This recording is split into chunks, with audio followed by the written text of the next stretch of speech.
ಅಮ್ಮನವ್ರನ್ನ ಒಪ್ಸೋದ್ ಬಿಟ್ರೆ ಅವನಿಗೆ ಬೇರೆ ಆಪ್ಷನ್ ಇಲ್ಲದೆ ಇರೋ ಕಾರಣಕ್ಕೆ ಅವನಿ ಫೈನಲ್ ಆಗಿ ಅದನ್ನೇ ಡಿಸೈಡ್ ಮಾಡ್ತಾನೆ.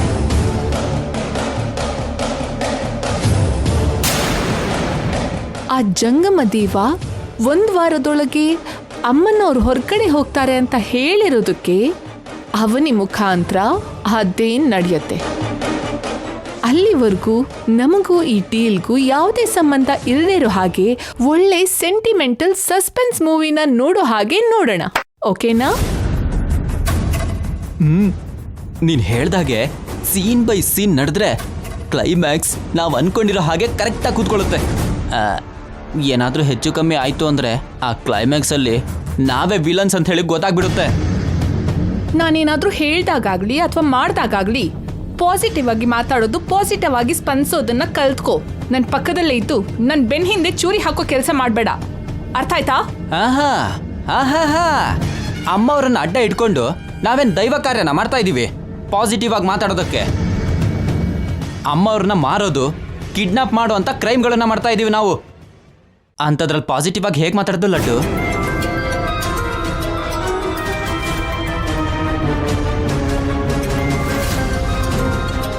ಯಾರು? ಆ ಡೇವಿಡ್. ಅವನಿಗಂತೂ ಎಲ್ಲ ಅವಸರನೇ.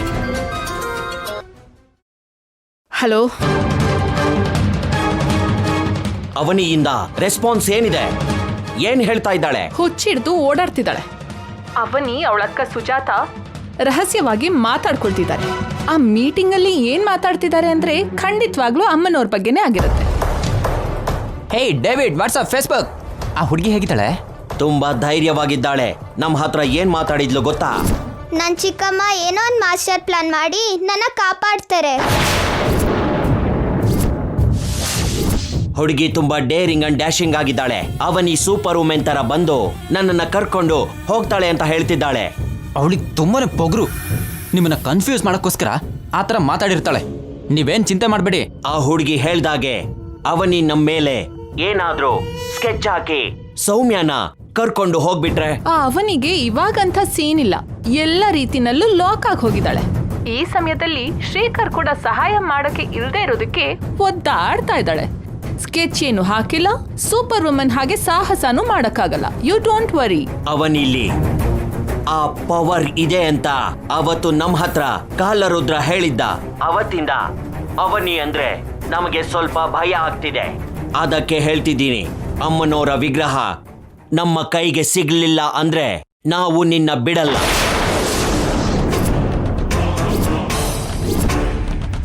ವೇದವತಿಯವರ ಮುಂದೆ ನಮ್ಮ ಡೀಲ್ ಬಗ್ಗೆ ಎಲ್ಲಾನು ಹೇಳ್ಬಿಡ್ತೀನಿ.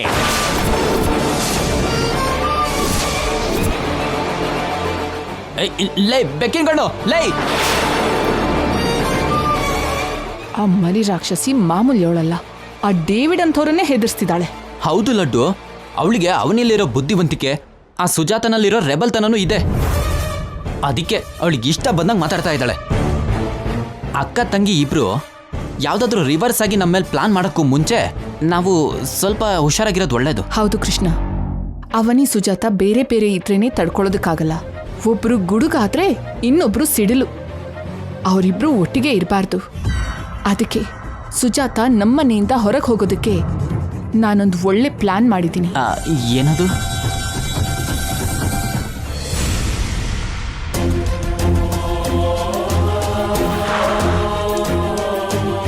ಸುಜಾತ ಅವನಿ ರೂಮ್ ಒಳಗೆ ಹೋಗಿ ತುಂಬಾ ಟೈಮ್ ಆಯ್ತು, ಇನ್ನ ಹೊರಗಡೆ ಯಾಕೆ ಬಂದಿಲ್ಲ? ಇಷ್ಟೋ ತನಕ ಅದೇನೋ ಅಂತ ಮಾತಾಡ್ಕೋತಿದಾರೋ.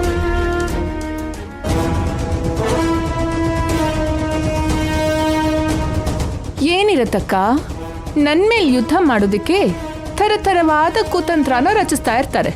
ಅದನ್ ಬಿಟ್ಟು ಇನ್ನೇನಿರತ್ತೆ?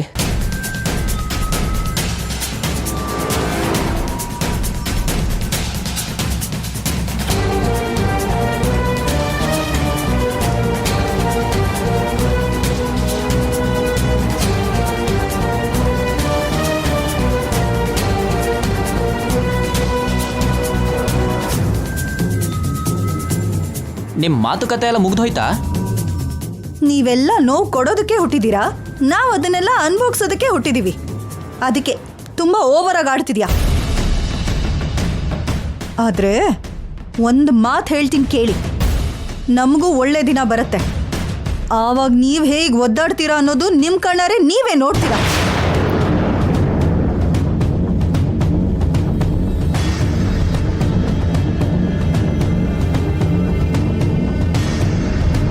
ನಮಸ್ತೆ ಸರ್.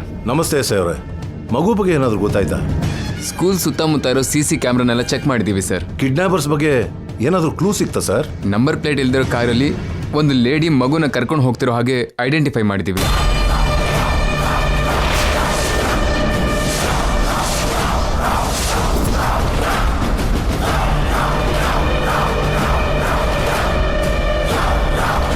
ಕಾರಲ್ಲಿ ಒಂದು ಲೇಡಿ ಮತ್ತೆ ಮಗು ಅಷ್ಟೇ ಕಾಣಿಸಿದ್ ನಮಗೆ. ಇನ್ಯಾರಾದ್ರೂ ಇದ್ರಾ ಇಲ್ವ ಅನ್ನೋದು ಇನ್ನೂ ಗೊತ್ತಾಗಿಲ್ಲ.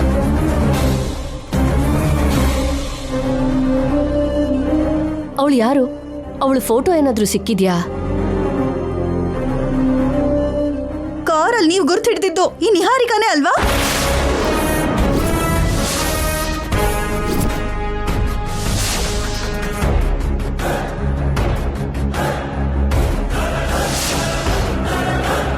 ಚೆನ್ನಾಗಿ ಅಬ್ಸರ್ವ್ ಮಾಡಿ ಎಸ್ ಐ ಅವರೇ.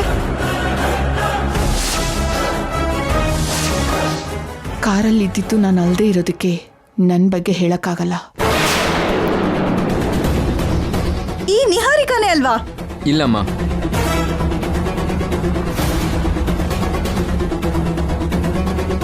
ಇವರಲ್ಲ, ಬೇರೆಯವಳು. ಅವಳನ್ನ ಇದಕ್ಕೂ ಮುಂಚೆ ನಾವೆಲ್ಲೂ ನೋಡಿರ್ಲಿಲ್ಲ. ಮಕ್ಕಳನ್ನ ಕಿಡ್ನಾಪ್ ಮಾಡೋ ಗ್ಯಾಂಗ್ಗೆ ಸಂಬಂಧಿಸಿರೋ ನಮ್ಮ ಹತ್ರ ಇರೋ ಡಾಟಾನೆಲ್ಲ ಚೆಕ್ ಮಾಡಿದ್ದೀವಿ. ಅದರಲ್ಲೂ ಇಲ್ಲ ಅವಳು.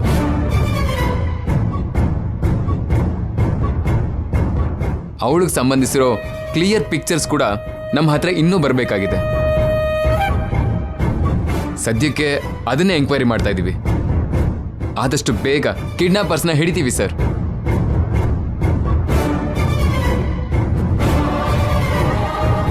ಪ್ಲೀಸ್ ನಮಗಿದೊಂದು ಹೆಲ್ಪ್ ಮಾಡಿ. ನಮ್ಗೆ ತುಂಬ ಉಪಕಾರ ಮಾಡ್ದಂಗಾಗುತ್ತೆ. It's our duty sir. As early as possible trace out ಮಾಡ್ತೀವಿ.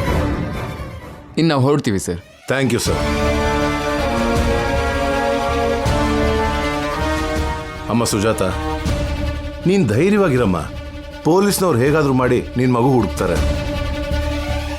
ಅವತ್ತು ಈ ಸುಜಾತ ಬಂದು ನನ್ನ ಕೆನ್ನೆಗೆ ಹೊಡೆದ್ಲು, ನನ್ನ ಮೇಲೆ ಕತ್ತಿಯಿಂದ ದಾಳಿ ಮಾಡೋದಕ್ಕೆ ನೋಡಿದ್ಲು. ಇವಾಗಾದ್ರೂ ಸೌಮ್ಯ ಕಿಡ್ನಾಪ್ಗೂ ನನಗೂ ಯಾವುದೇ ರೀತಿ ಸಂಬಂಧ ಇಲ್ಲ ಅಂತ ಅರ್ಥ ಆಯ್ತಾ ಸುಜಾತ ಅವರೇ?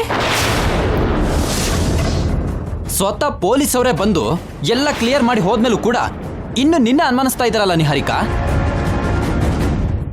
ಇನ್ನೂ ಅನುಮಾನಿಸ್ತಿದ್ದಾಳೆ ಅಂತಂದ್ರೆ ಸುಜಾತಂಗೆ ನಿಜವಾಗ್ಲೂ ಹುಚ್ಚು ಹಿಡಿದಿದೆ ಅಂತ ಅನುಮಾನ ಆಗ್ತಾ ಇದೆ.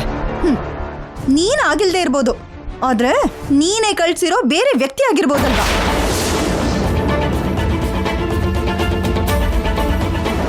ಇವಳು ಹೇಳೋ ಮಾತಿಗೆ ಏನಾದ್ರೂ ಅರ್ಥ ಇದೆಯಾ?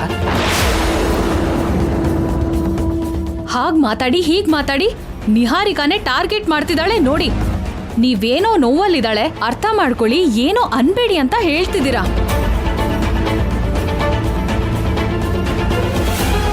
ಇಲ್ಸಲ್ಲದ ಆರೋಪ ಎಲ್ಲ ಹೊರಿಸಿ ನಿಹಾರಿಕಾನ ಜೈಲಿಗೆ ಕಳ್ಸೋವರೆಗೂ ಸುಜಾತಾಗೆ ನಿದ್ದೆ ಬರೋ ಹಾಗಿಲ್ಲ. ಆ ದೃಶ್ಯನ ಕಣ್ಣಾರೆ ನೋಡ್ಬೇಕನ್ಕೋತಿದ್ದಾಳೆ. ನೀನು ಎಷ್ಟೇ ಅನುಮಾನಿಸಿದ್ರೂ ನಿರ್ದೋಷಿಗೆ ಶಿಕ್ಷೆ ಆಗಲ್ಲ ಸುಜಾತ. ದಯವಿಟ್ಟು ಅಕ್ಕಂಗೆ ಯಾರು ಏನು ಅನ್ಬೇಡಿ. ಅವಳಿಗೆ ಇರ್ಬೇಕಾಗಿರೋ ಭಯ ಅವಳಿಗೆ ತುಂಬಾ ಇದೆ. ಅಕ್ಕನ ಸ್ಥಾನದಲ್ಲಿದ್ದು ಯೋಚನೆ ಮಾಡೋವರೆಗೂ ಯಾರಿಗೂ ಅವಳ ಪರಿಸ್ಥಿತಿ ಖಂಡಿತ ಅರ್ಥ ಆಗಲ್ಲ. ನಿಮ್ಮಕ್ಕ ನೋವಲ್ಲಿದ್ದಾಳೆ ಅಂತ ಎದುರುಗಡೆ ಇರೋರ್ನ ಬಲಿ ತಗೋತಾಳ? ಇವಳು ದೊಡ್ಡ ಕ್ರಿಮಿನಲ್ಲು. ನನ್ನ ಅನುಮಾನ ಎಲ್ಲ ಇವಳ ಮೇಲೆ ಇರೋದು. ಇನ್ನು ಸಾಕು ಸುಜಾತ.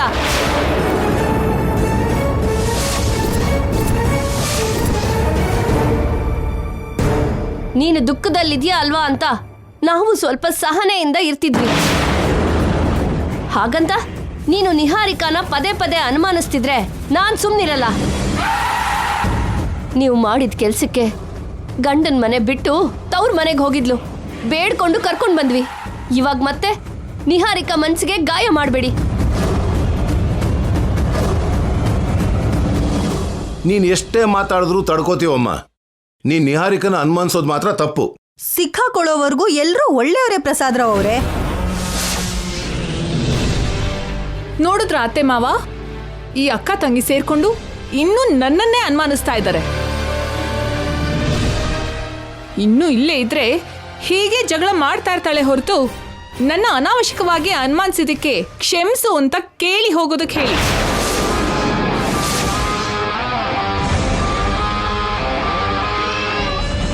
ಹೇಳಿ ಅತ್ತೆ. ಹೌದಮ್ಮ, ಅನಾವಶ್ಯಕವಾಗಿ ನಿಹಾರಿಕನ್ ಮೇಲೆ ಅನುಮಾನ ಪಟ್ಟಿದ್ದಕ್ಕೆ ಕ್ಷಮಿಸಿ ಅಂತ ಕೇಳೋದಕ್ಕೆ ಹೇಳಿ. ನಾನು ಇವ್ರಿಗೆ ಕ್ಷಮಾಪಣೆ ಕೇಳೋದಾ? ಅದು ಕನ್ಸಲ್ ಕೂಡ ನಡೆಯಲ್ಲ. ಒಳ್ಳೆಯವ್ರನ್ನ ನೋಡಿದ್ರೆ ಕೆಟ್ಟವ್ರ ಹೊಟ್ಟೆ ಎಲ್ಲ ಉರ್ದು ಹೋಗುತ್ತೆ. ಪೊಲೀಸರನ್ನ ನೋಡಿದ್ರೆ ಕಳ್ಳರಿಗೆ ಭಯ ಆಗುತ್ತೆ. ಇನ್ನೂ ಒಂದ್ ಸ್ವಲ್ಪ ಹೊತ್ತು ಈ ಮನೇಲಿದ್ರೆ ಇವ್ರ ಮೇಲೆ ಎಲ್ಲಿ ಬಂದ್ಬಿಡತ್ತೋ ಅಂತ ಗಾಬರಿ ಆಗ್ತಾ ಇದ್ದಾರೆ.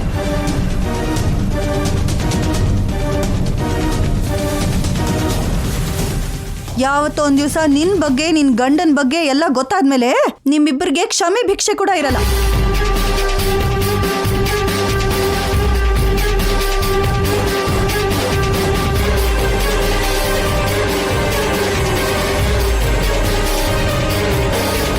ಏಯ್ ನಿಹಾರಿಕಾ, ನನ್ ಮಗಳು ಸಿಗೋವರೆಗೂ ನಾನು ಎಲ್ಲಿಗಾದ್ರೂ ಬರ್ತೀನಿ, ಎಲ್ಲಿಗಾದ್ರೂ ಹೋಗ್ತೀನಿ, ಏನ್ ಬೇಕಾದ್ರೂ ಮಾಡ್ತೀನಿ.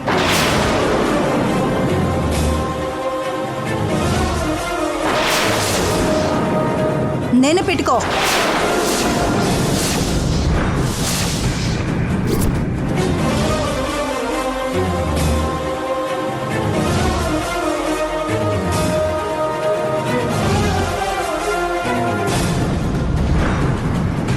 ಅವಳು ಹಾಗೆ ವಾರ್ನಿಂಗ್ ಕೊಟ್ಟು ಹೋಗ್ತಾ ಇದ್ರೆ ನೀವೇನು ಮಾತಾಡ್ಲಿಲ್ವಲ್ಲ, ಯಾಕತ್ತೆ? ಸೋದರ ಸೊಸೆ ಹತ್ರ ಕ್ಷಮಾಪಣೆ ಕೂಡ ಹೇಳ್ಸೋದಕ್ಕಾಗ್ಲಿಲ್ಲ. ಸೌಮ್ಯ ಸಿಗೋವರೆಗೂ ಎಲ್ರೂ ಸ್ವಲ್ಪ ಸಹನೆಯಿಂದ ಇರ್ರಮ್ಮ.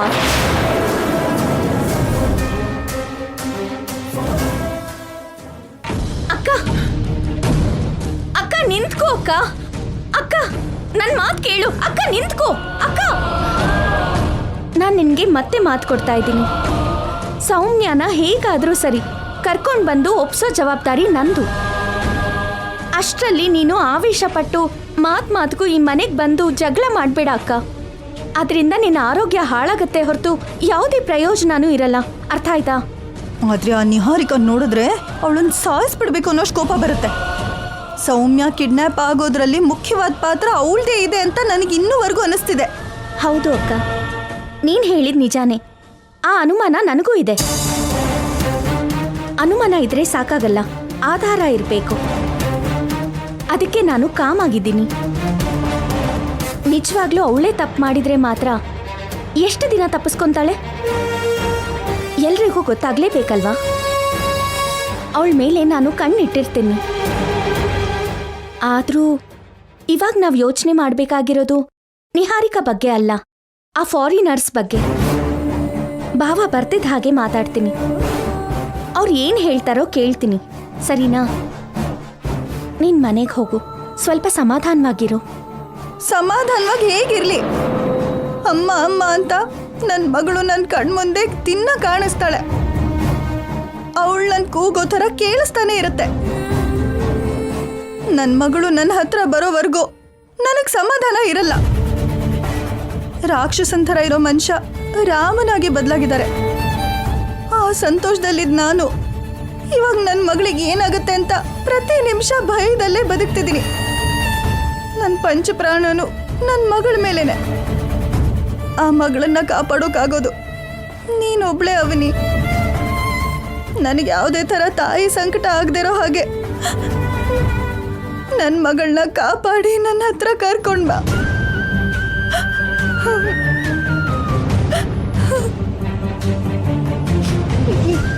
ಅಕ್ಕ,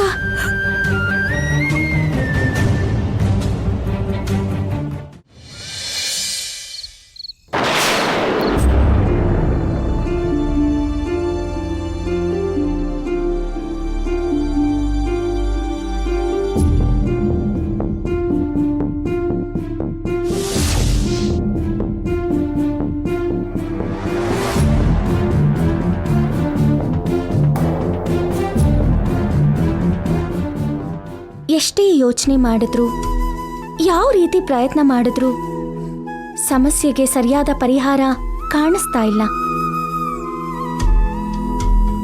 ಯಾಕೆ ನನಗಿಷ್ಟೊಂದು ಪರೀಕ್ಷೆ ಕೊಡ್ತಿದ್ಯಾ? ನಿನ್ ಸೇವೆಗೆ ಅರ್ಹಳು ಅಂತ ಇಷ್ಟ ಕಾಲ ಸಂತೋಷವಾಗಿದ್ದೆ. ಇವಾಗ ಅದೇ ನನಗೆ ಶಾಪ ಆಯ್ತಾ? ನಾನು ನಿನ್ನ ಮನಸ್ಫೂರ್ತಿಯಿಂದ ಆರಾಧಿಸಿದ್ದೆ. ನನ್ನ ಮಗಳಂತ ಸೌಮ್ಯನ ಪ್ರಾಣಾಪಾಯಕ್ಕೆ ಸಿಕ್ಕಾಕಿಸ್ತಾ. ನಿನಗೋಸ್ಕರ ನಾನು ಏನ್ ಬೇಕಿದ್ರೂ ಮಾಡ್ತೀನಿ. ಆ ಪೂಜೆ ಎಷ್ಟೇ ಕಠಿಣವಾಗಿದ್ರು, ಆ ವ್ರತ ಎಷ್ಟೇ ಕಷ್ಟವಾಗಿದ್ರೂ ಮಾಡ್ತೀನಿ. ನಿನ್ನನ್ನೇ ಮತ್ತೊಬ್ರಿಗೆ ಕೊಡ್ಬೇಕು ಅಂದ್ರೆ ಊಹಿಸೋದಕ್ಕೆ ಭಯ ಆಗ್ತಾ ಇದೆ. ನನ್ನ ಈ ಪರಿಸ್ಥಿತಿಯಿಂದ ಹೇಗಾದ್ರೂ ಹೊರಗಡೆ ಕರ್ಕೊಂಡ್ ಬಾ ತಾಯಿ, ಹೊರಗಡೆ ಕರ್ಕೊಂಡ್ ಬಾ.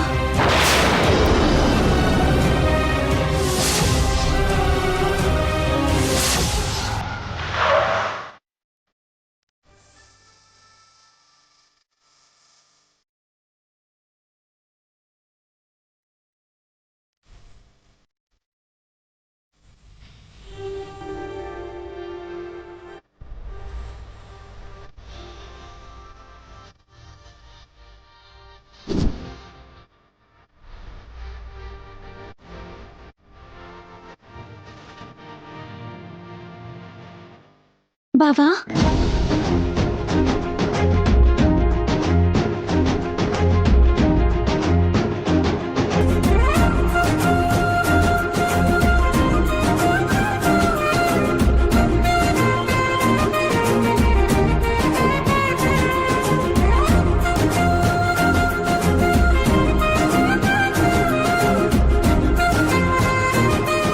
ನಾನು ಬಂದೆ ಅಲ್ವಾ, ಇನ್ನು ಚಿಂತೆ ಮಾಡಬೇಡ.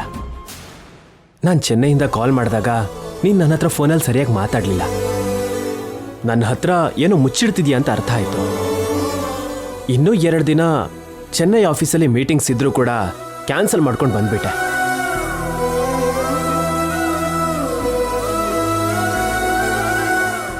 ಸೌಮ್ಯ ವಿಷಯ ಏನಾದರೂ ಗೊತ್ತಾಯ್ತಾ? ಗೊತ್ತಾಯ್ತು ಬಾವಾ. ಆ ವಿಷಯನ ನಿನ್ನ ಹತ್ರ ಹೇಳ್ಕೊಂಡ್ರೆ ನನ್ನ ಮನ್ಸಲ್ಲಿರೋ ಭಾರ ಸ್ವಲ್ಪನಾದ್ರೂ ಕಡಿಮೆ ಆಗತ್ತೆ ಅನ್ಕೊಂತಾ ಇದ್ದೀನಿ. ಮೀಟಿಂಗ್ಸಲ್ಲಿ ಇದೆಯಾ ಅಲ್ವಾ ಅಂತ ನಿನ್ ಯಾಕೆ ಡಿಸ್ಟರ್ಬ್ ಮಾಡಬೇಕು ಅಂತ ಅನ್ಕೊಂತಾ ಇದ್ದೆ. ನಡೆದಿದ್ದೆಲ್ಲ ಇವಾಗ ಹೇಳ್ತೀನಿ ಬಾವಾ. ನಮ್ಮ ಸೌಮ್ಯನ ಕಿಡ್ನಾಪ್ ಮಾಡಿರೋದು ಬೇರೆ ಯಾರೂ ಅಲ್ಲ, ನಮ್ಮ ಮನೆಗೆ ಫಾರಿನರ್ಸ್ ಬಂದಿದ್ರಲ್ಲ ಅವರೇ. ಯಾರು? ಡಾಕ್ಯುಮೆಂಟ್ರಿಗೋಸ್ಕರ ಬಂದಿದ್ರಲ್ಲ ಅವರಾ? ಹೌದು ಬಾವಾ. ನನ್ನ ಒಂದ್ ಜಾಗಕ್ಕೆ ಕರೆದು ಏನ್ ಕೇಳಿದ್ರು ಗೊತ್ತಾ?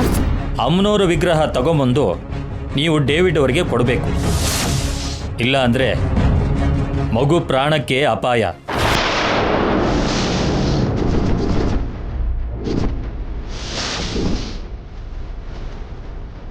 ಅಮ್ಮನವ್ರ ವಿಗ್ರಹ ಕೇಳಿದ್ರ?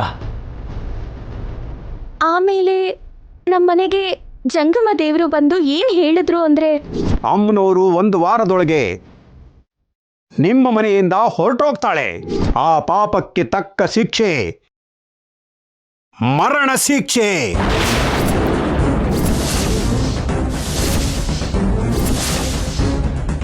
ಫಾರಿನ್ ಅವರು ಅಂತ ಕೆಟ್ಟ ಕೋರಿಕೆನ ಯಾಕೆ ಕೇಳಿದ್ರು ಅಂತ ನಾನ್ ನೋವು ಪಡ್ತಾ ಇದ್ರೆ, ಜಂಗಮ ದೇವರು ಬಂದು ಹಾಗೆ ಹೇಳಿದ್ದಕ್ಕೆ ನಾನು ಇನ್ನೂ ಭಯ ಪಟ್ಟೆ.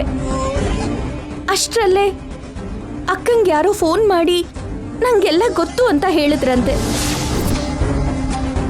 ಅದಕ್ಕೆ ಅಕ್ಕ ಮನೆಗೆ ಬಂದಿದ್ಲು. ಹಾಗಾದ್ರೆ ನನ್ನ ಮಗಳ ಬಗ್ಗೆ ನಿನಗೆ ಗೊತ್ತಿಲ್ಲ ಅಂತ ಸೌಮ್ಯ ಮೇಲೆ ಆಣೆ ಮಾಡಿ ಹೇಳು. ಕಿಡ್ನಾಪ್ ಮಾಡಿರೋರು ಡಿಮ್ಯಾಂಡ್ ತೀರಿಸ್ಲಿಲ್ಲ ಅಂದ್ರೆ ಮಾತ್ರ ಸೌಮ್ಯ ಅಪಾಯಕ್ಕೆ ಸಿಕ್ಕಾಕೋತಾಳೆ. ಒಂದಲ್ಲ ಬಾವಾ, ನೀನಿಲ್ದೇ ಇರೋ ಈ 2-3 ದಿನದಲ್ಲಿ ಎಷ್ಟು ನಡಿಬೇಕೋ ಅಷ್ಟು ನಡೀತು. ಅಂತಹ ರೌಡಿಗಳನ್ನ ಬಿಡಬಾರ್ದು ಅವನಿ. ಪೊಲೀಸ್ ಕಂಪ್ಲೇಂಟ್ ಕೊಡೋದೇ ಒಳ್ಳೇದು. ಸೌಮ್ಯ ಪ್ರಾಣ ಅವ್ರ ಕೈಯಲ್ಲಿದೆ, ಅದನ್ನ ಯೋಚನೆ ಮಾಡೇ ನಾನು ಸುಮ್ಮನಾದೆ. ಪಾಪ ಸೌಮ್ಯ ಹೇಗಿದ್ದಾಳೋ ಏನೋ. ಇಷ್ಟು ದಿನ ಧೈರ್ಯವಾಗಿ ಇದ್ದಾಳೆ ಅಂದ್ರೆ ಅದಕ್ಕೆ ಕಾರಣ ನಮ್ ಜೊತೆಗೆ ಅವಳು ಕೂಡ ಕಷ್ಟಗಳನ್ನ ಅನುಭವಿಸ್ತಾ ಬೆಳೆದಿದ್ದಾಳೆ. ಅವಳಿಗೆ ನಾನು ಧೈರ್ಯ ಹೇಳ್ತಾ ಬೆಳೆಸಿದ್ದೀನಿ. ಅದಕ್ಕೆ ಇರೋಕ್ಕಾಗ್ತಾ ಇದೆ ಅಂತ ಅನ್ಕೊಂತಾ ಇದ್ದೀನಿ. ಎಲ್ಲ ಮಕ್ಕಳು ಹಾಗಲ್ದೆ ಸ್ವಲ್ಪ ಜಾಣ್ಮೆಯಿಂದ ಯೋಚನೆ ಮಾಡೋದಕ್ಕಾಗತ್ತೆ. ಏನೇ ಆದ್ರೂ ಆ ಫಾರಿನ್ ಅವ್ರ ಕೈಯಲ್ಲಿದ್ದಾಳೆ. ಆದಷ್ಟು ಬೇಗ ಕಾಪಾಡ್ಕೋಬೇಕು ಬಾವಾ. ಅವನಿ